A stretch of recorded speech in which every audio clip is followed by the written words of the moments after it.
Je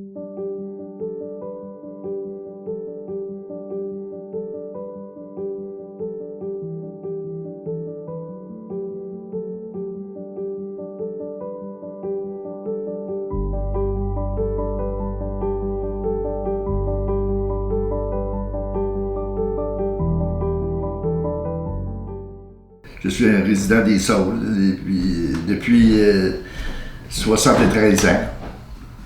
Puis je viens de Saint-Sauveur. Puis là, j'ai 80 ans. J'ai vécu à peu près 7-8 ans à Saint-Sauveur, sur la rue Bayard. Mon père n'était pas riche, puis ils ont décidé de s'en venir en campagne. Dans ce temps-là, les Saules, c'était de la campagne. C'était pas comme aujourd'hui. Dans ce temps-là, il y avait des maisons seulement sur le boulevard Masson. Il n'y en avait pas dans les... C'était des champs des deux côtés, puis c'était des terres des Robitailles, puis des Duchesnes, puis... Es-tu pas à côté de cultivateurs? Ben oui. Chez nous, il y avait des vaches en arrière de chez nous. Ouais. On aimait ça. On partait de la ville. On partait de la rue Bayard, là. 88 rue Bayard, puis... on arrive au Saules, la campagne. C'est la campagne. C'était pas comme aujourd'hui. La seigneurie Saint-Gabriel n'existait pas. Le boulevard Fontenelle, ça n'existait pas. La coopérative, il commençait peut-être à bâtir quelques maisons. C'était des cultivateurs jusqu'à Saint-Jean-Baptiste. Il y avait le docteur Robitaille à Saint-Jean-Baptiste. Je me souviens, on allait à pied, nous autres, dans ce temps-là. Puis, on traversait des champs, puis des clôtures. Puis, il y avait des oies, puis il y avait des outardes.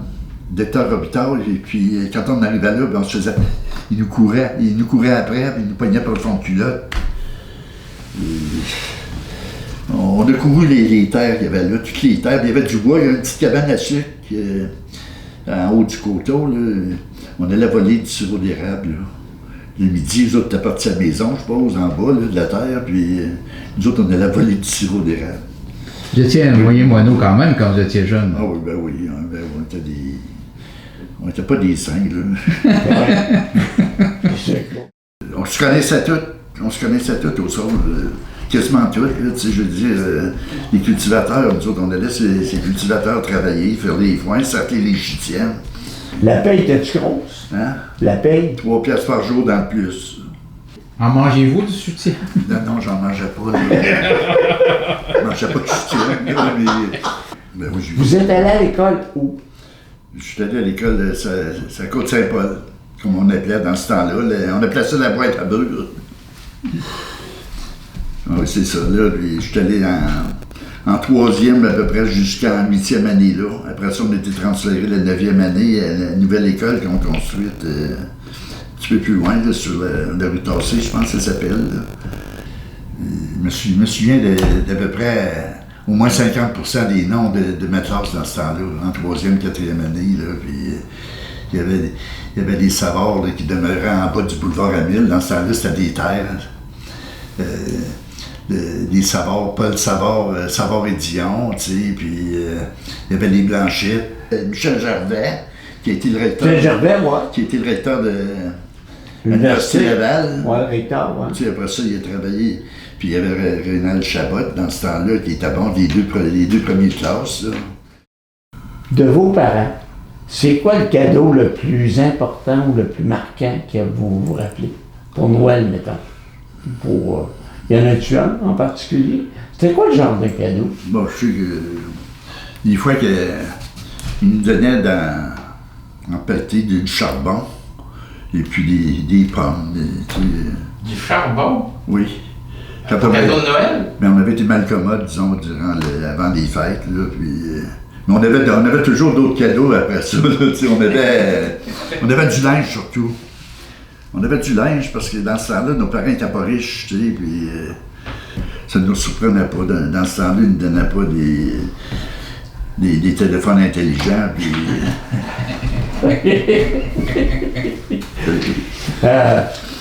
Messe de minuit, vous alliez où? Ben, on allait à la messe de minuit au Saule, puis on allait à 3 messes. Il y avait la messe de minuit, la messe du jour, la messe de l'aurore dans ce temps-là. On assistait à 3 messes, ça durait à peu près 2 heures. On allait là à pied, dans ce temps-là, mon père n'avait pas d'auto, là. On voyageait à pied, on descendait sur le boulevard Masson, puis On s'en allait à l'église. Dans ce temps-là, ben, au début, c'était pas de l'église qu'on est là au sol. Là, c'était une petite église qui était plus basse. Dans ce temps-là, ben, c'était Antoine Masson, le curé. Là, puis, Quel genre de bonhomme, ça? il était c'est un bonhomme sévère. Là. Tu sais, c'était là à la messe, là, puis que tu parlais de mettre ton nom. Là. Il y avait des policiers hein, qui à la porte de l'église.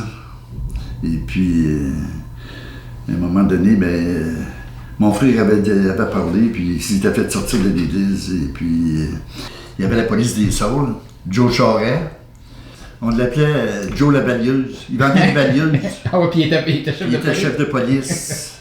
Et puis, il y avait Durand qui demeurait à côté, au-dessus de chez eux. Puis, c'était le sous-chef de police. Puis, on riait parce que dans ce temps-là, là, on pouvait faire des coups. Puis,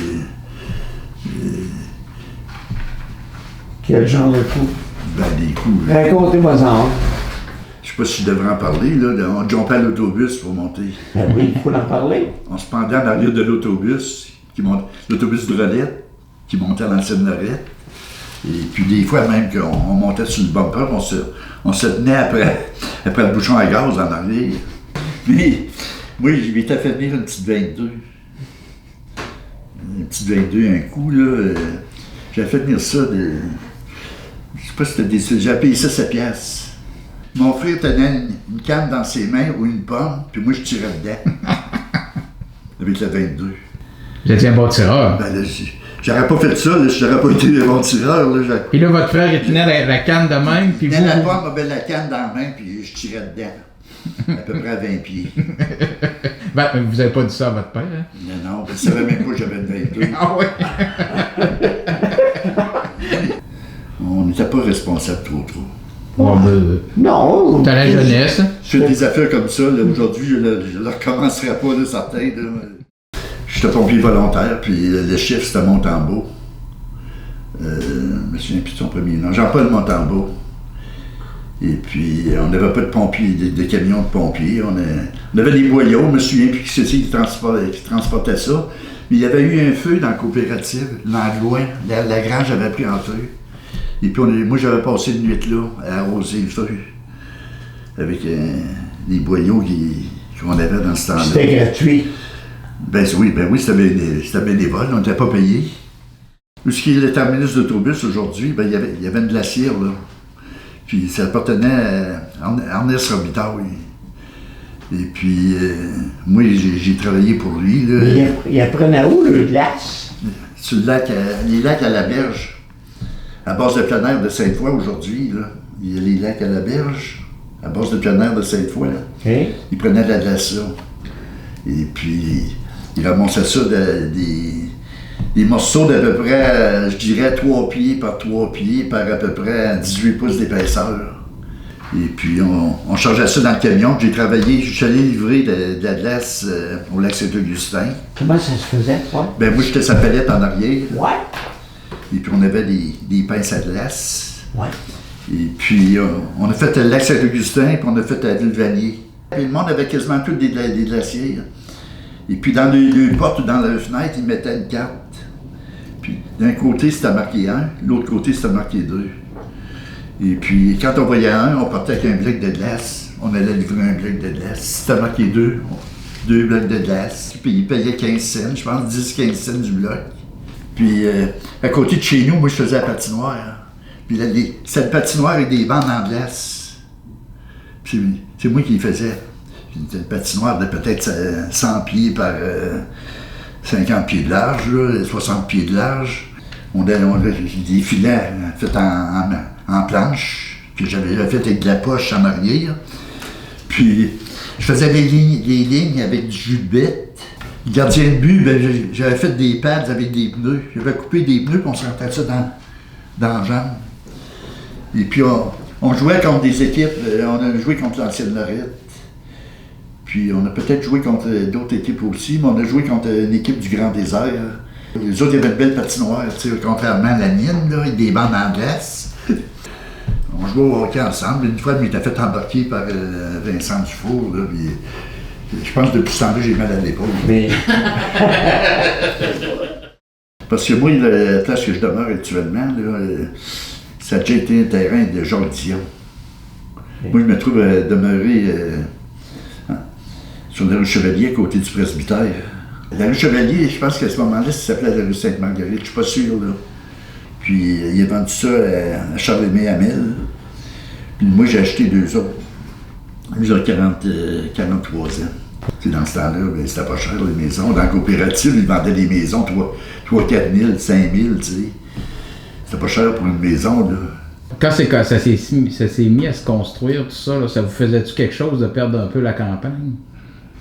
Ben oui, c'est sûr que quand ça s'est mis à construire en arrière, puis ça nous faisait de quoi certain de perdre la campagne, là.